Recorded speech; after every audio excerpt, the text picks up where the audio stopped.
I was a huge fan of Robert Mitchum, and Mitchum played Philip Marlowe twice that I do remember seeing as a teenager. And so when Alan mentioned the Philip Marlowe thing, I thought, oh, gosh, wow, that was Mitchum. And then Elliot Gould played him in a wonderful film by Bob Altman, Robert Altman film. It was terrific, 1973. Anyway, I'm deviating, but yeah, I was very, very keen to play him. Yeah, Philip Marlowe was, I think he was like an Arthurian legend, sort of knight of the round table. He had a code of ethics that he tried to follow. I think he was essentially a good man, by no means a saint. He dabbled and hung out with criminals. He hung out with the police because he was in the police himself. But I think he just didn't get on with, he liked to be his own guy. And I think that made him unpopular with the police force, and certainly in Los Angeles, where he was stationed. And so he set up his own private investigation firm, which was essentially just him, you know. And he tried to solve crimes, and sometimes these crimes, especially the Raymond Chandler novels, they're incredibly convoluted stories, you know. If you watch any of those, The Long Goodbye, Farewell My Lovely, and I've read all his seven, eight novels that Chandler wrote on Marlowe, and I finish one and I think, what the hell was that about? I mean, it was fascinating reading, but at the end of it, someone said, tell me that story you've just finished. I'd have real trouble describing it. But yeah, he's a kind of a hard-bitten private detective, and nothing shocks him about the human condition. The film is set in 1938, Los Angeles. We shot it in Barcelona and Dublin, Ireland, which was interior scenes that were standing in for Los Angeles, 1938. And what is the story about? There's a femme fatale, played by Diane Kruger, lovely Diane Kruger. We've done 2 films together now. And she is trying to find her lover, this mysterious guy called Nico Peterson, that we presume is dead and died horribly. His head was crushed by a car so that he couldn't really be identified. And we then find out that this Nico Peterson is very much alive and that he's a bad, naughty boy dealing with Mexican cartels, I guess we would call them nowadays. In 1938, they weren't drug cartels, but he was certainly dealing with illegal merchandise, bringing it from Mexico into the States via the motion picture industry. And Diane's character and Diane's mother wants to find this Nico Peterson too, and Diane's mother, beautifully played by Jessica Lange, is a very, very well-known and aging movie actress, a famous movie actress. And so somewhere along the line, these relationships all intertwine with each other, and it gets quite complicated, but it does get resolved at the end.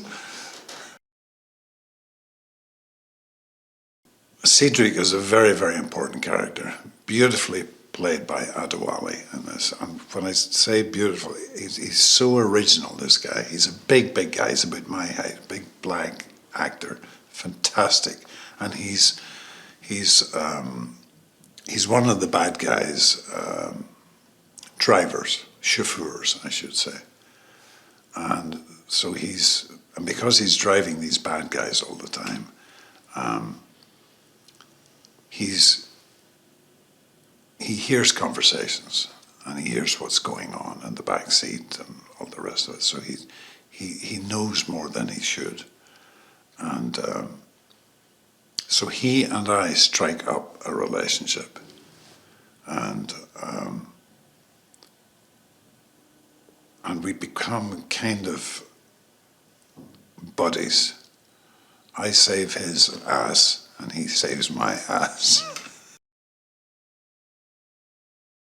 There's my fourth film with Neil Jordan, and he just gets better. He's very quirky, Neil. It's like you always sense with him there's 15 things going on in his head at the same time.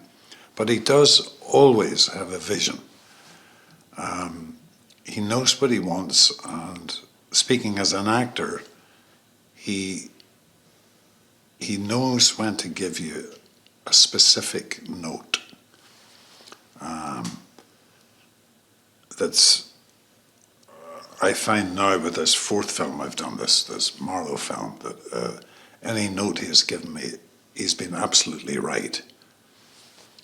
Because it's something I haven't thought of for my character. We'd worked in the Abbey, and we had done in England, when I was living in London, and Colin was there too, we did a television play with the great Colin Blakely, who passed away many years ago, God rest him. So it was a three-hander between Colin, myself, and Colin Blakely. So that was the last time I'd worked with Colin, but I've known him for over 40 years. I think just personally, working with Neil again, and working with this wonderful crew, Spanish crew, Irish crew here, excuse me, and it was lovely to see and work with Jessica Lange again. The last time we did a film, Rob Roy, together 27 years ago in Scotland, and Diane I'd done a film with 11 years ago. So that was lovely to be back together again. I really enjoyed acting with the both of them. There were some Spanish locations, right enough, that I used to live off Laurel Canyon in Los Angeles in the 80s, late 80s. And the house they found for Nico Peterson, who's one of the characters in the film, and for myself, was almost a replica for Laurel Canyon. It was quite extraordinary. It took my breath away. And so they were able to find these little pockets of houses and streets that, you know, with a little bit of doctoring here and there, certainly were very 1938, 1940 period Los Angeles. I'm embarrassed to say, and I am an avid reader, but I never had read Raymond Chandler until I was offered this, and he had written 7, 8 novels based on Philip Marlowe. So I read those, and there's some short stories, and he's regarded now as the kind of, I guess, the father figure of that we all now take for granted, the hard-boiled, private eye guy, you know, that never falls down, you know, and yet isn't a saint by no means, but there's been so many character spin-offs of that type of character, and that's all because of Raymond Chandler, because he wrote in such a, I mean, he did transform that kind of detective, police, fictional novels. He really did transform it. And indeed, there's 2 or 3 of his novels. I've written them here, Farewell, My Lovely, The Big Sleep, that are regarded as modern-day masterpieces. You know? And I think they are. And certainly with our story, there's very, very modern parallels with crime, with the motion picture industry to a certain extent, and Danny's right, yeah, there's always good and bad people, you know.